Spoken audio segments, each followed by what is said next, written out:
LVMH 核心嘅皮具業務收入連跌7季，正當呢個奢侈帝國陷入前所未有嘅寒冬，邊個會估到最後嘅救命草竟然係大家行開嘅 Sephora 呢？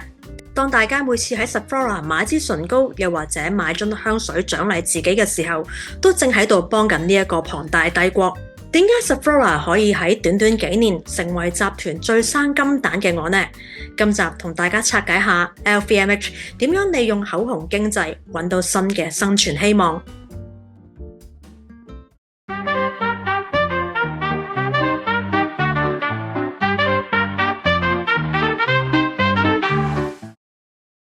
大家好，歡迎收睇財經細語。LVMH 剛剛喺4月中公布咗2026年首季嘅業績。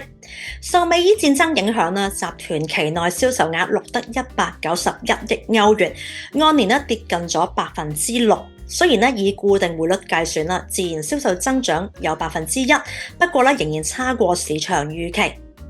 集團最主要嘅核心業務時裝同皮具業務，期內收入已經按年連續第7個季度錄得下跌㗎啦。雖然跌幅比起2025年嘅同期跌幅有所收窄，不過比起集團其他業務表現仍然都好遜色。反而珠寶同埋鐘錶業務增長7%，主要嚟自 Tiffany 同埋 Bulgari 嘅強勁增長所帶動。當大家喺度聚焦住時裝同皮具業務嘅同時，集團另一個業務靜雞雞咁起緊革命，呢個就係精品零售業務啦。精品零售業務雖然嘅收入比重近年佔集團整體收入大約2成，但係已經係集團第2大嘅核心業務啦。喺2026年嘅首季呢個業務嘅收入自然增長2%。佢旗下有6個品牌，當中包括有 DFS 環球免稅店同埋化妝品零售店 Sephora， 而 Sephora 更加係集團喺奢侈品市場低迷嘅環境下，成為其中一個增長功臣，佔精品零售業務大部分嘅收入來源，有非常重要嘅地位。呢間高級化妝品連鎖店目前擁有超過3000間分店，遍佈喺全球35個國家同埋地區，包括喺紐約、巴黎、倫敦、米蘭同埋多個國際城市。相信唔少香港嘅觀眾對佢都唔陌生。佢曾經喺10幾年前喺香港開過第一間嘅店鋪，但因為當時成本同埋經營策略出現咗問題而結業。到咗2019年喺中環 IFC Mall 再捲土重來之後，喺銅鑼灣、尖沙咀同埋觀塘熱門購物地區開鋪。Sephora 喺1969年喺法國成立，到咗1997年 LVMH 將佢收購。佢除咗擁有自家品牌之外，亦都銷售接近50個國際知名品牌嘅產品，涵蓋彩妝、護髮、護膚同埋香水。究竟一個 Sephora 點樣可以成為 LVMH 嘅關鍵救命草呢？上集同大家講過啦，喺全球經濟增長放緩或者係收入預期減少嘅情況下，一班中產人士同一般嘅打工仔，又或者係一班愛美嘅女士們都消費降級，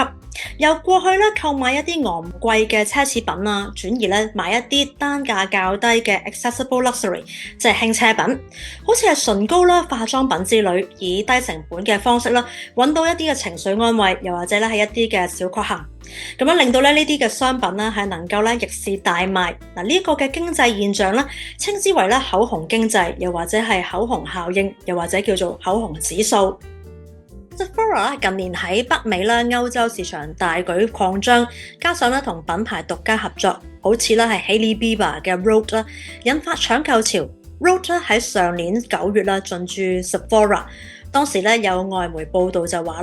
喺品牌上市當日就創下咗1500萬美元嘅銷售，多個門市喺幾小時之內就搶購一空，直接打敗咗 Fenty Beauty 同 Rare Beauty， 成為Sephora 史上首次發售銷量最高嘅品牌。短短喺1個月就帶動咗整體業務部門嘅銷售增長，成績相當驚人。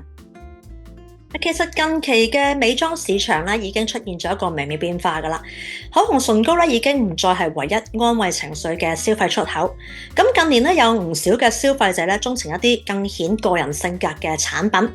例如好似唔同嘅香水嘅味道更加反映出個人自己屬於自己嘅品味。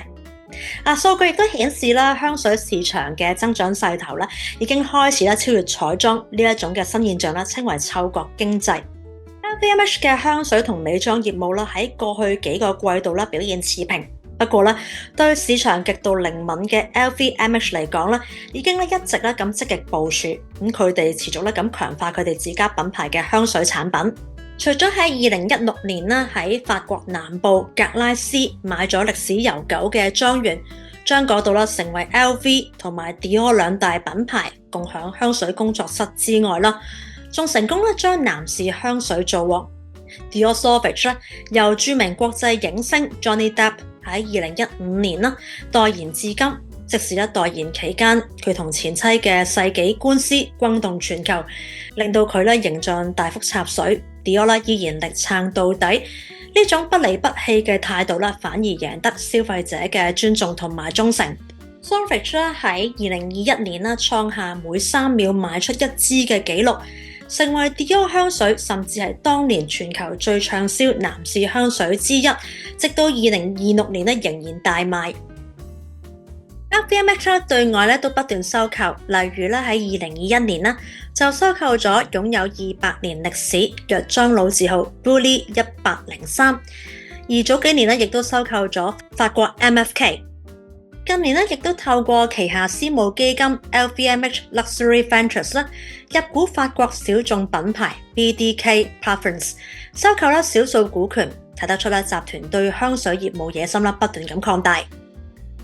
集團近年亦都積極將文化同埋體育融入喺佢哋帝國嘅商業版圖裏面，透過跨界合作擴大品牌嘅影響力。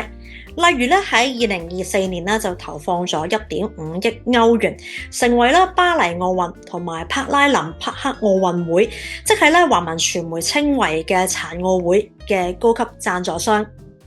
集團動用旗下多個品牌，例如係珠寶品牌設計獎牌，Berluti設計法國隊制服，Louis Vuitton設計放置獎牌嘅行李箱同埋獎牌嘅托盤，明月軒尼詩提供酒水接待貴賓，Sephora 協助奧運火炬嘅傳遞接力。呢次嘅贊助稱為史上最奢華嘅奧運會。另外喺2025年，集團同世界1級方程式錦標賽 Formula One 簽訂長達10年合作，旗下多個品牌好似係 Tag Heuer、LV、Hennes 都全面參與 F1 賽事。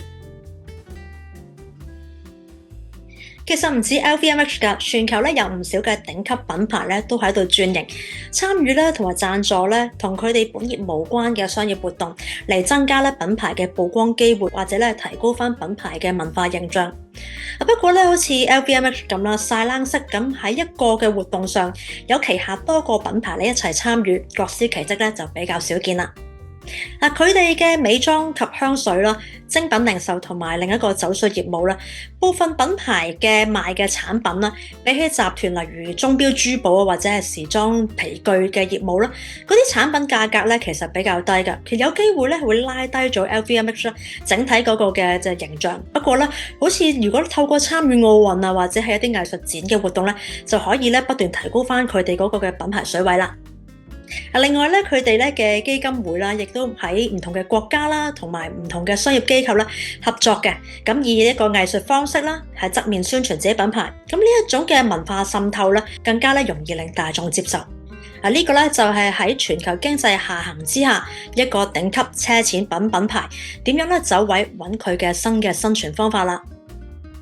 LVMH 喺13號收市後公佈咗今次呢份業績，雖然管理層就話樂觀，咁但係市場好似唔係好收貨。睇翻喺巴黎上市嘅股價喺業績公佈後嘅第日啦，其實股價一度下挫3%。其實市場失望已經唔係今日嘅事啦。睇翻由2026年初至到而家啦，咁 LVMH 股價累積跌咗超過2成。而喺今年跌勢最急嘅時候曾經累積跌過3成。集團管理層咧喺業績嘅報告裏面咧就講到啦，預計咧喺未來幾年啦，收入表現咧會復甦。佢哋嘅轉型啦，由過往啦着重向富豪級啦銷售高單價嘅奢侈品，到而家啦大力發展啦單價較低嘅美妝輕奢品，同埋咧支持文化體育事業，而啦爭取年輕同埋咧更加多元化嘅客戶群。究竟呢一個嘅發展嘅新方向係咪真可以令集團咧有持續嘅起色呢？咁大家就拭目以待啦。好啦，今集咧先講到喺度。咁咧，如果大家中意呢條片啦，歡迎大家咧可以支持我哋，可以咧 Buy Me a Coffee 請我哋飲杯咖啡。咁個 QR code 咧就已經放咗喺影片嘅裏面噶啦。先多謝大家支持，亦大家咧歡迎大家可以撳 Like、Comment 同 Share、Subscribe 我哋嘅厘米細語嘅 YouTube Channel， 同埋咧 Follow 我哋嘅IG。好啦，今集時間差唔多，我哋下次再見。